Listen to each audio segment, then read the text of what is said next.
Ab'ekitongole ky'eggwanga ekirungamya emirimu gy'okusima amafuta ekya Petroleum Authority of Uganda bawobye ku luwulo ekigere ku Office Vision Group okutuusa okusimako olw'omulimu amatendo okuleba emikutu gyafu okumanyisa abantu ku nsonga ezikwata ku mafuta.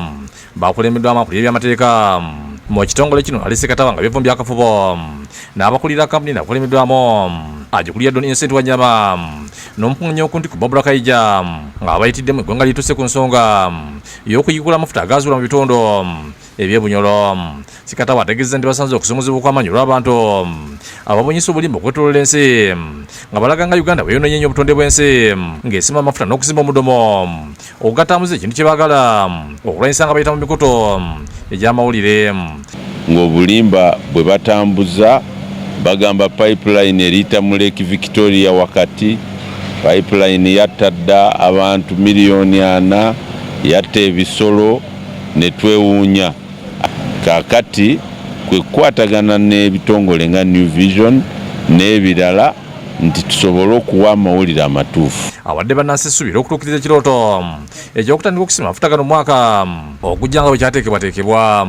Era tulina essuubi nti 2025 we tunaatuukira mujja kuba nga mulaba ekituufu eky'okusima amafuta. Abapo bategeezza nga amakampuni ga kuno begasiddwa ennyo ku mwanjo okulaba nga baganyulwa mu kusimibwa kw'amafuta. Tulina kampuni kati ezisukka mu 13 ez'Abannayuganda gye ziri zikola. Ebyo birabibwako.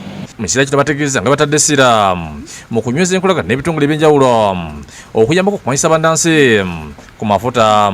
Tweyongera kati okukola partnerships ne ekitongole nga New Vision okubuulira eggwanga ensonga ezo zituuseewa. Wanyama basuubiza nti Vision Group yakongera okutambuliramu n'ebitongole bya gavumenti ebiri ku mulimu ogw'okusima amafuta okusobola okumanyisa bannansi emiganyulo egiri mu nteekateeka eno.